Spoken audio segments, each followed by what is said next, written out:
Welcome to the Science for the Public lecture series. Science for the Public is an organization committed to bringing science information and issues to the general public.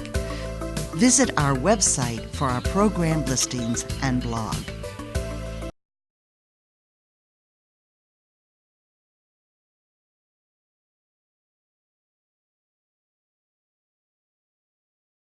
Good evening, I'm Yvonne Stapp for Science for the Public, and I welcome you to tonight's Contemporary Science Issues and Innovations program. Our distinguished guest tonight is Maharaj Pandit, Professor of Environmental Studies and the Director of the Center for Interdisciplinary Studies of Mountain and Hill Environment at the University of Delhi in India. This year, he is a fellow at the Radcliffe Institute for Advanced Research at Harvard University, where he's writing a book on the Himalayas, or the Himalayas, as we say here. The Himalaya is called the roof of the world, and as such has a critical role in climate change and environmental health of the planet.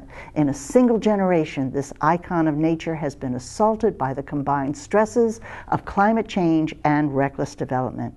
Dr. Pandit's research is concerned with the complex ecological systems of the Himalaya and the impact of ecological stress. His research combines multiple types of data and investigative approaches, resulting in a much deeper understanding of the dynamic situation in the Himalaya today. Dr. Pandit received his PhD from the University of Delhi and subsequently joined the faculty there. In 2009, he became the director of the School of Environment Studies and later the head of the Department of Environmental Studies. Dr. Pandit was elected to the National Academy of Sciences in India in 2014. Tonight, he explains the vulnerability and resilience of the Himalaya ecological systems and the work of his Himalaya Lab. We are very pleased and honored to welcome Dr. Maharaj Pandit. I want to be giving you a bit of background to this general subject of climate change. There are a lot of confusions about climate change, not for good reasons. So the first thing is that we now understand that greenhouse gases are the culprits. It's perfectly established. And these greenhouse gases have raised global average temperatures, which is also very well established. And the kind of anomalous weather that we get, which is indicative of global warming, well, it's not very well established, but it is likely to very likely. And we very likely understand what are the drivers of these global changes. Sadly, that we are aware of the solutions to the problem. These are well understood, but the prospect of initiating solutions by particularly the developed nations, they are still wanted. They're extremely uncertain. Therefore, we have not been able to make much progress. Now, one of the immediate threats that looms large, particularly in the Americas, or those nations which have a huge coastline, is the sea level rise. And recent studies very clearly suggest that, the sea level rise, the causes are two major causes. One is the thermal expansion of water, which happens when temperature increases. The second most important is melting of glaciers. So it's here that the Himalayas come in. So you have Himalayan glaciers. It's suggested that if all the glaciers in the Himalaya, they were to recede and they were to melt, then you're likely to get about 35 centimeters of sea level rise, which is a hell of a lot, almost 30% of the total sea level rise that we are likely to get from all the glaciers which are. But we must also remember that besides the carbon dioxide and other greenhouse gases, there is another immediate threat, which is the methane hydrates. We are not currently focusing on methane hydrates, but plumes of methane hydrates during summer have been observed in the Arctic. So we must take cognizance of that as well. Now, the question is, why are we concerned with Himalaya? Why Himalaya? Well, the first thing first, the world before and after the birth of the Himalaya was remarkably different. Scientists believe, geologists suggest that this was perhaps the most important geophysical change on Earth. Because once the Himalaya were formed, they significantly impacted the global and regional climate. Geologically speaking, the Himalaya are the youngest and the tallest mountains. Biologically, they are the longest bioclimatic gradient. Himalaya is a global biodiversity hotspot and has the most diverse biomes in the world, more diverse than the Amazonian basin. But unfortunately, it is least known scientifically. And there is very high plant endemism. That means the species which are found in the Himalaya are not found anywhere else. Besides, it's the source of 10 major river systems. It is also referred to as the third pole, with 60,000 square kilometers of ice cover, glacial cover. Then, also more importantly, about 1.4 billion people live in these basins.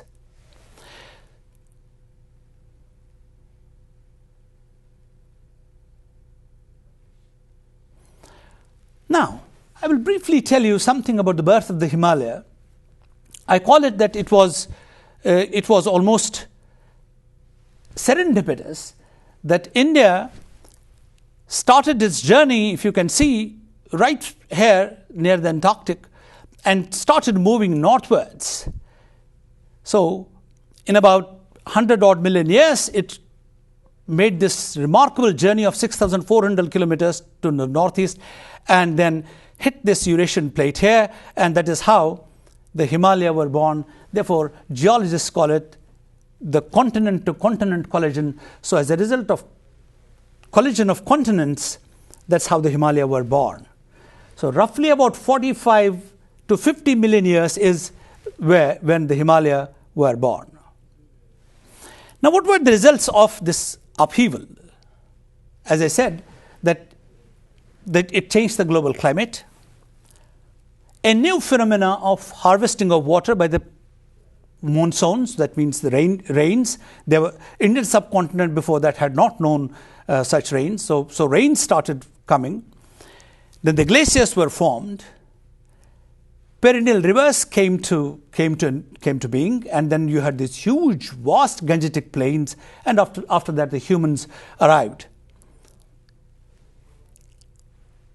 So once Himalaya were born, you had this huge area of water harvesting system. Therefore, Himalaya also came to be known as the third pole, or Asia's water towers.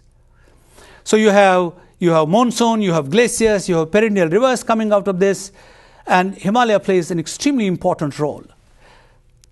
Now, what is the importance of being the Himalaya? Why must we in America be worried about knowing about the Himalaya? As I said, that Himalaya influenced the global climate. Himalayan origin and tectonics control global geochemical cycles. The annual snowfall in the Himalaya, it controls the regional monsoon in South and Southeast Asia. Himalayan glaciers hold the maximum water outside of the polar regions. Therefore, they are key to water balance of entire South Asia. And I have already said that Himalaya harbor the most diverse biomes, more than Amazonia. And Himalayan rivers have sustained agriculture and shaped human civilization over millennia, and which in turn have shaped human cultural evolution in Southeast Asia. Besides all these important things, Himalaya is also known as abode of peace, tranquility, and spiritual satisfaction. And that's what the pristine nature is. But Himalaya is in trouble. Why do we say Himalaya is in trouble? So there are some global reasons, there are regional reasons, and there are some local reasons. We know the global reasons, the greenhouse gas emissions, the methane hydrants, but more regional aspects of the Himalayan warming are urbanization, roads and vehicles, deforestation, tourism, urbanization, and then unfortunately and sadly, poverty over population. A lot of poor people live in this region. Now, some of the drivers that immediately come to our mind when you travel to the Himalaya is expanding agriculture. Agriculture is expanding in the Himalaya to sustain burgeoning human populations. If you look at this picture, look at this data, you will see that in the last 50 years, you have had almost across the Himalayan nations, you have had almost 4 times the increase in population from Afghanistan to about 2.8%, 2.8 times overpopulation in the Chinese side, that is the Tibetan side. So you have this vast population which is now residing in the Himalaya. As a result, you need more and more settlements to accommodate these people. So you have more human settlements coming up, whether these are mountaintops or these are valleys. So both in mountaintops and valleys, you have human settlements coming up. And then you have this problem of urbanization. And one sad thing that has happened in the recent process, if you look at this picture, you will see on this side, you will see is the traditional house, is a village, traditional villages with the traditional houses. The houses are more, they are more broad, they are not tall, they're not so high, and they are almost embedded in the local surroundings. The material they used at that point of time was, stone masonry and wood structures. The most recent ones which you can see here are modern houses. They are more tall than they are broad, and they are made up of this reinforced cement concrete, which is the RCC, and therefore this reinforced cement concrete gives rise to what is known as urban heat island effect. So you have a strange situation in the Himalaya, deep inside the Himalaya. Now you have these huge urban structures coming up which give rise to urban heat island effect. Then one of the important things that has been happening in the Himalaya is the deforestation. In 2007, we reported for the first time that there was this unreported massive deforestation going on in the Himalaya, and as you can see that throughout the Himalaya, whether in the Western Himalaya or the Eastern Himalaya, you can see the forests are coming down rapidly. We expect that by the turn of this century, you would have roughly about 25 to 40% of the Himalayan forest would have gone.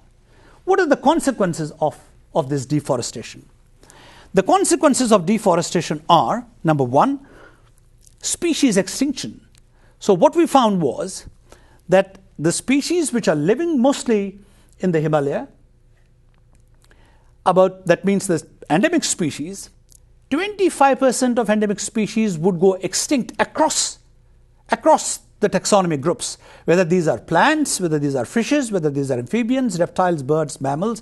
So roughly about 25% of the endemic species will go extinct because of the deforestation. On the other hand, because of all these cumulative impacts, there is warming. As I suggested, there are global reasons, but also there are these regional reasons.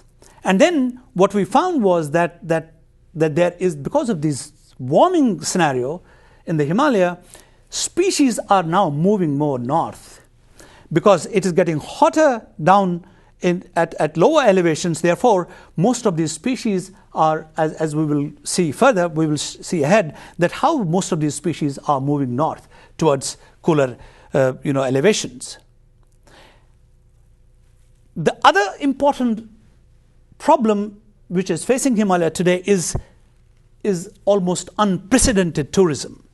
So you have these huge roads, vast number of cars, as you can see, that 1983 was the cutoff point. By 1982-83, you have this huge growth in number of cars being produced in the Indian subcontinent, and as a result, you have so both the tourism, both for leisure purposes as well as religious purposes is there. You can see there are some Hindu shrines in the Himalaya, there are some Sikh shrines in the Himalaya, and a lot of people visit these. So now you have millions of people, where earlier roughly about say 20,000 or 30,000 people would go in a year, to today in one season 200 to 300,000 people visit those areas. Therefore, concentrated tourism in areas that do not have very high carrying capacity of human human presence. Then you have the consequences of this are these, that because of too much traffic in these areas in terms of heavy vehicles there, you have now black carbon, which has been reported even interiors in the Himalaya. For example, here, this is very interesting. Satopan Glacier, you have huge amounts of black carbon there. Satopan Glacier is the glacier very close to where from Ganges or Ganga, where Ganga comes in. So we know now through scientific studies that when there is this increased black carbon, there is increased glacial recession. So more number of roads, more number of vehicles, more amount of black carbon, therefore faster recession of glaciers. Therefore, an innocuous looking activity called leisure tourism or religious tourism has consequences on production of pollution like black carbon, and ultimately leading to glacial recession. So glaciers are being eroded, are being lost because of these activities. Then there is this recent problem of dam building in the Himalayas. So we have large number, for example, in the Indian Himalayan region, we are likely to have more than 300 dams which will be coming up in the next about 2 decades. And the consequences of these dams are that you have again urbanization going on. You will have inundation, because large areas will be submerged under the reservoirs, and because of the inundation, there will be forest loss, and once there is forest loss, you will have more number of species going extinct. So, we found something interesting again.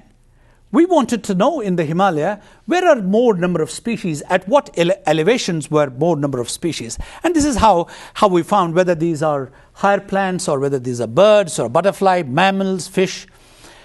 And sadly for us, we also found where there were maximum number of species of different taxonomic groups, at those places were higher number of dams as well.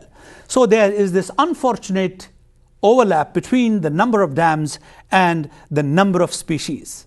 So therefore, the species in the Himalaya, the biological species in the Himalaya, are in direct conflict with the number of dams. So dams are not only directly or indirectly leading to species losses, but because of this unfortunate overlap, you have habitats which have these huge number of species also being there are a huge number of dams coming up in those. Therefore, they are threatening the survival of species. Now, we have surely known that for example, this glacier, the Gangotri Glacier, where from Ganga originates or Ganges originates, in the last 35 years, it has shown tremendous recession. It has gone back by several hundred meters. So that's a worrying factor. Therefore, if you look at the situation in the Himalaya today, you have climate change, you have human population growth, you have hydropower development, you have deforestation, you have urbanization, you have hunting, you have over-exploitation and overgrazing by cattle because there is huge human population, and then there is this tourism. So all these cumulative impacts are leading to serious consequences for the Himalaya. And all these are undermining what is called the carrying capacity of the Himalaya. Therefore, about 2 years back, I gave a call that Himalaya needs to be protected. We need to look for a safe space for the Himalaya. or safe operating space for the Himalaya for people. So what should we do? But then there are questions that where is the evidence? Where is the evidence, for example, Himalaya are warming? So we went to look for that evidence. And what we did was that we went in search of an area where we can get a data which is historical data, maybe 19th century data, so that we have about 100, 200 years of data, and then the present data, then we will see that whether there was any change in species, whether the species went up. So we got lucky. We found an old data set of 1870 from 1870 to 1911, and we looked at that, and then we ourselves did the work in the same two valleys in the Sikkim, and we botanized that area for 5 years, and we looked at what was the distribution of flora, what was reported earlier. Now, one of the things which happens in the species when temperature changes is that either there could be altitudinal shift, or there could be phenological changes, or there could be community assembly changes, or there could be extinction. So these are different responses of biological species. So these are some of the areas that we looked at. These are some of the study sites we looked at. I'm quickly running through them, and these are some of the forests we looked at, we botanized, and we studied and examined. These are some of the species which are typical Himalayan species, the blue poppy and the gentian, and so on and so forth. These are some beautiful Himalayan species. Now, what did we find? Our findings, led us to conclude that the mean temperatures had increased, not so much in the warmer month, that means not in the months of June, July, August, but in the coldest months. In the warmest month, there was a mean temperature increase of about 1.08 degrees Celsius, whereas in the coldest month, the mean temperatures had increased by 3.65%. Similarly, the lapse rate means that when you go up every 100 meters, then how much the temperature falls by how much degrees Celsius or Fahrenheit. Now, in the historic records, what we found was that lapse rate of temperature fall was 0.82 degrees Celsius per 100 meters. That means every 100 meters when you went up, you would lose temperature by 0.8, or the temperatures will decrease by 0.82 degrees Celsius. But in recent times, what we found was every 100 meters when we went up, there was a fall of temperature or lapse rate of 0.42, which means that it had halved now. So we concluded that there was more winter warming, and highest warming happened at altitudes between 5,300 and 5,500 meters. So it is extremely critical for biologists and for common people to understand that several people may like to argue that after all, you see the temperatures have not changed. If you look at the averages, then we do not see there is much change in the temperature. But what is critical for them to understand is that the temperatures have changed in the colder months. And biologists would know that it is these colder months, it is that low minimum temperature which is extremely important for the process of flowering. So in the spring when the plants flower, it would depend on what kind of temperature profile or temperatures have they gone through. There is a phenomenon called bolting in biology or in plant physiology. So you have a situation in the Himalaya where cold months are warmer, winter months are warmer, but they are not as warm as the cold months. So that was one of the critical observations. The second thing was that, well, this picture is not very clear, but here it's very clear that if you see that there was a mean upward shift of elevational ranges in species. 30% of the species, of course, showed roughly about the first one. This one is about 30%. So between 100 to 200 meters. Then the next one is about 21%, 200 to 400 meters. The next one is about 400 to 600 meters. And the next one, 11%, is about 600. So that means 11% of the species had shown a shift of about 600 to 800 meters. So they had gone up by 600 to 800 meters. That means that now these species that had an elevation range of this much had now shrunk almost to this much elevational range.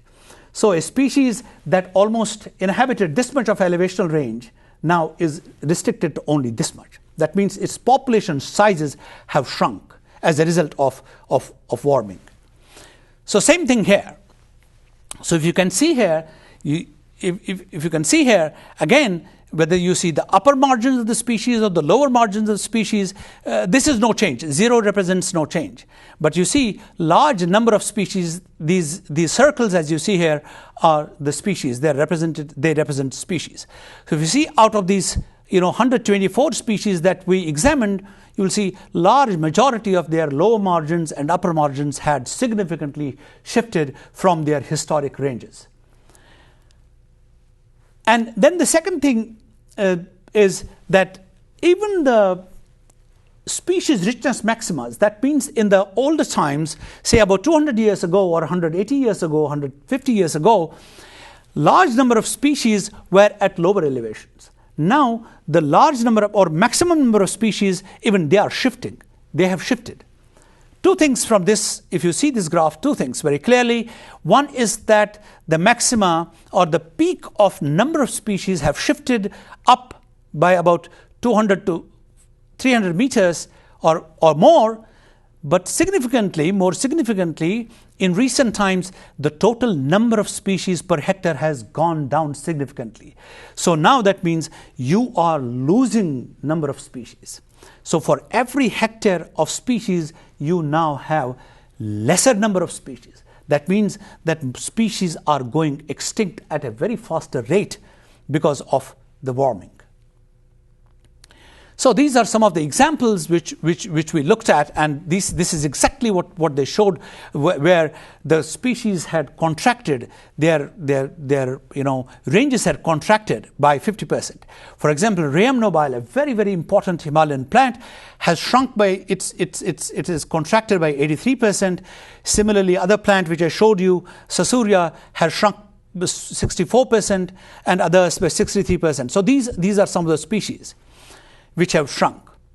On the other hand, now at the upper 200 elevation, or what are called the passes, the mountain peaks, there you will find that the number of species in recent times have increased. That means there is now crowding effect happening at those species.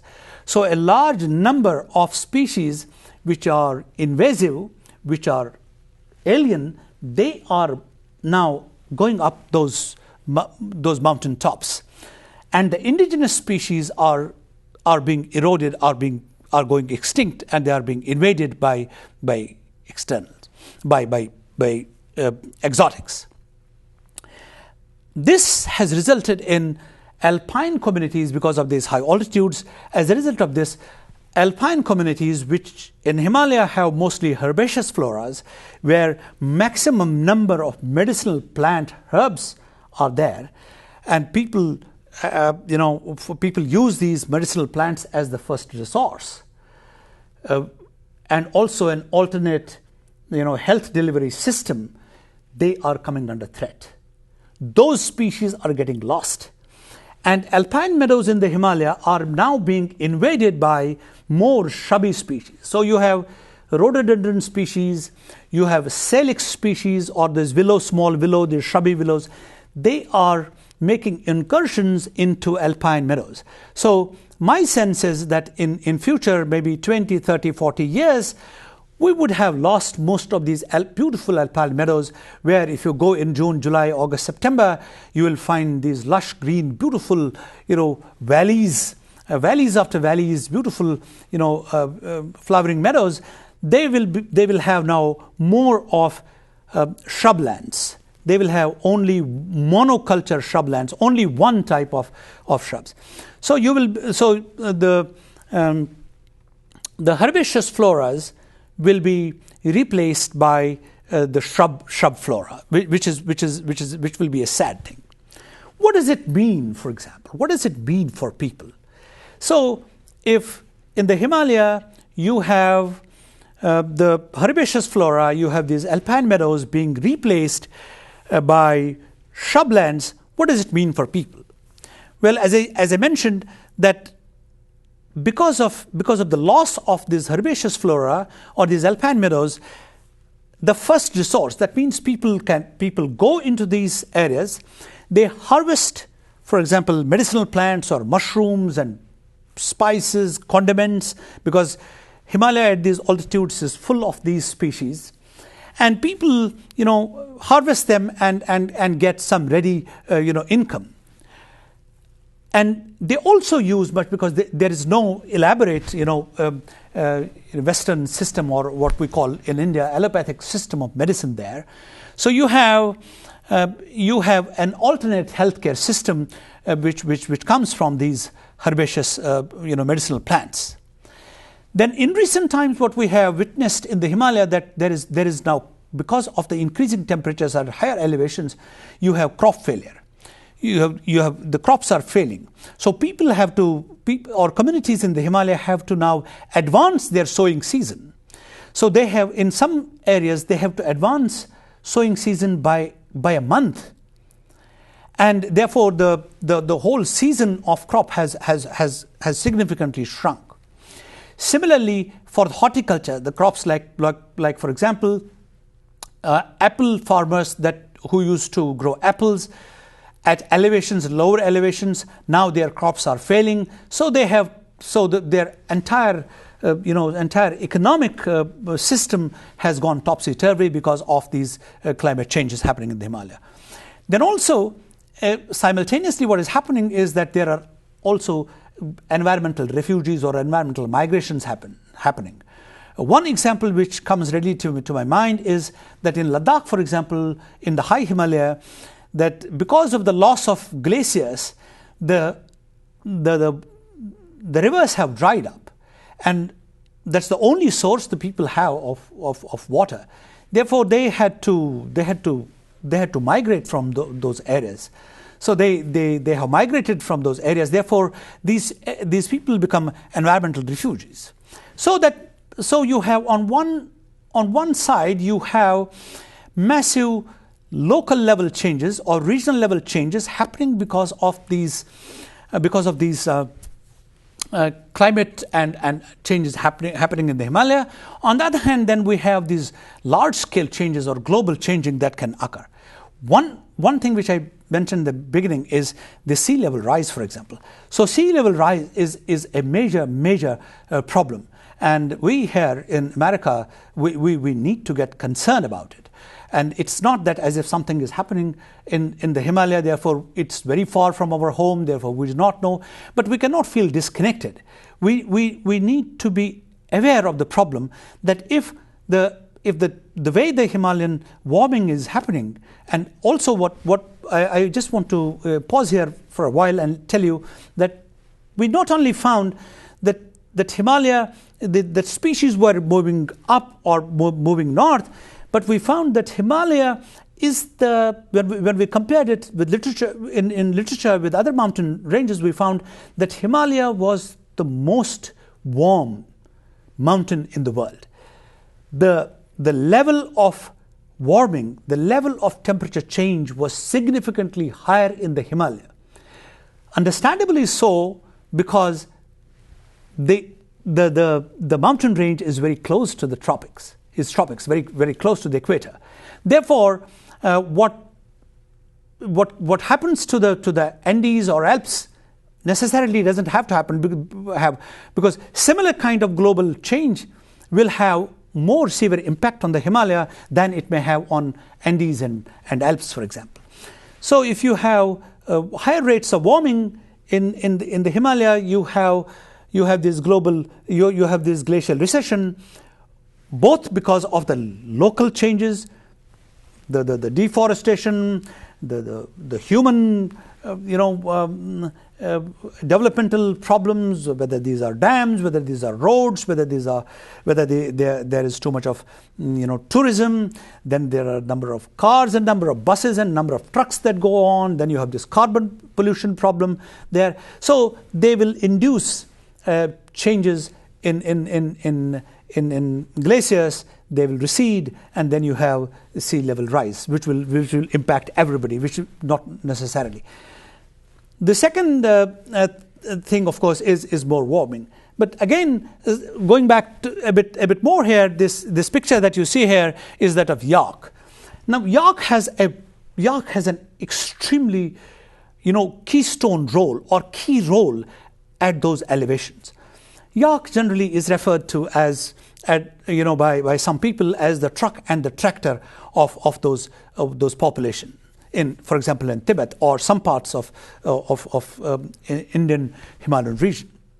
So yak provides you wool, it provides you milk, and interestingly, when you do not have water during cold winter, then people generally take blood out of yaks and they drink blood.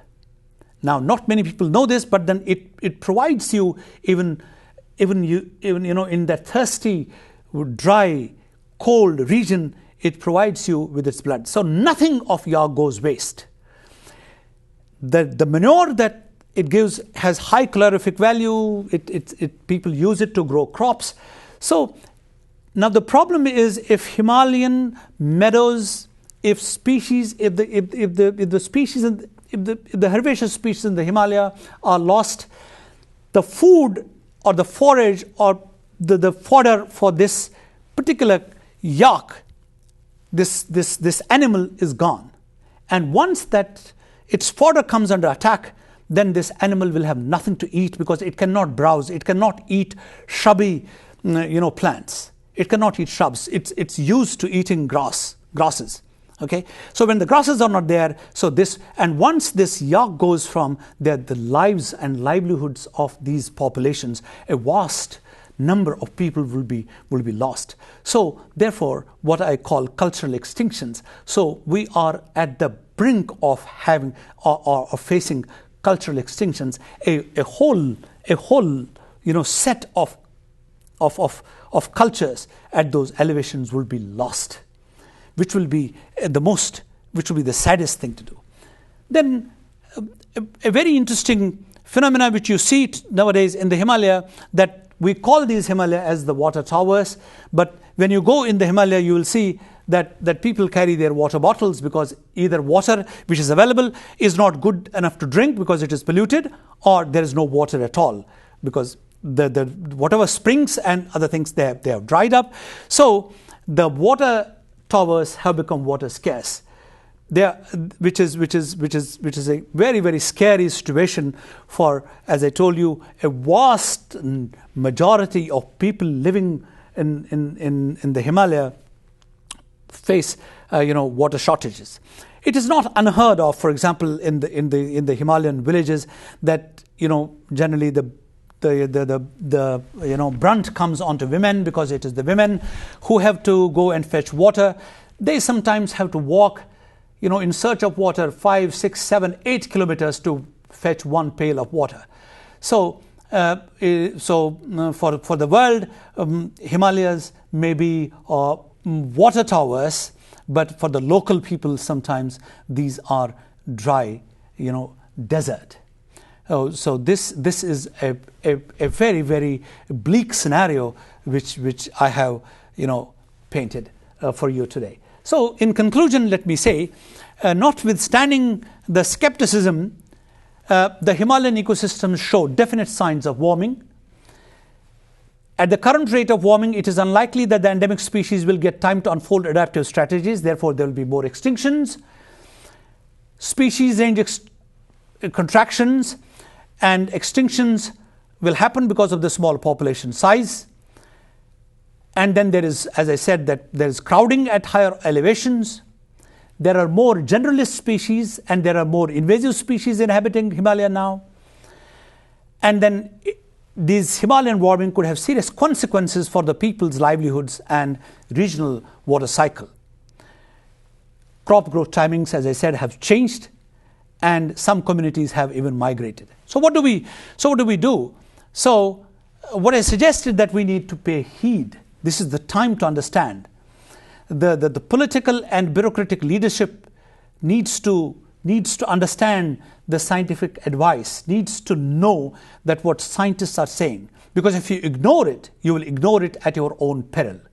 Because not only will you endanger the local people, their lives and livelihoods, but you are going to endanger a whole world, which is at least 1.4 billion people, which are dependent on the Himalayan water resources. Then I would like to argue that climate negotiation needs less of negotiators. We need more informed individuals. Currently, it is not happening. So what is currently happening is that there are more talkers.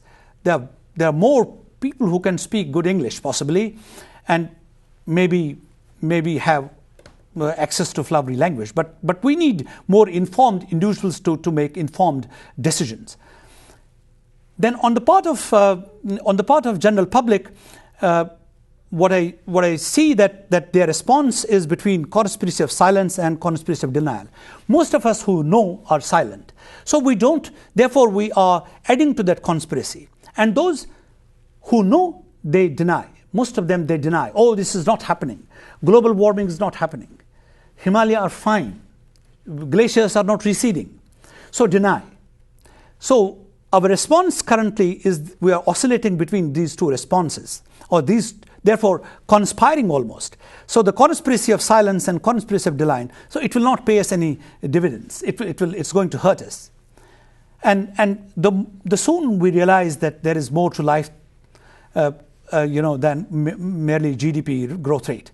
And most leaders and these negotiators must understand that most of these climate or environmental summits, they are always about business.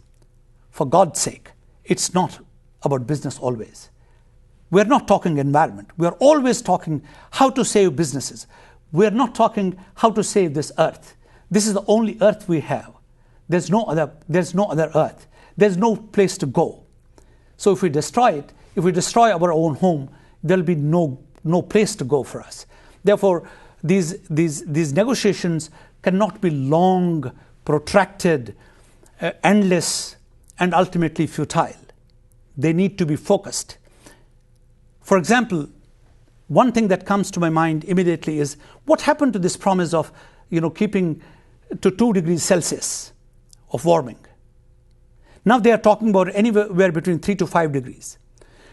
I'm sure that if that 3 to 5 degrees Celsius warming is allowed to happen, then all of us can pack up and go home. It's a bleak scenario. I'm sorry to paint this bleak scenario, but then somebody has to bell the cat. Thank you, and thank you for your time. This is the gratitude. My students, my graduate students, and my colleagues.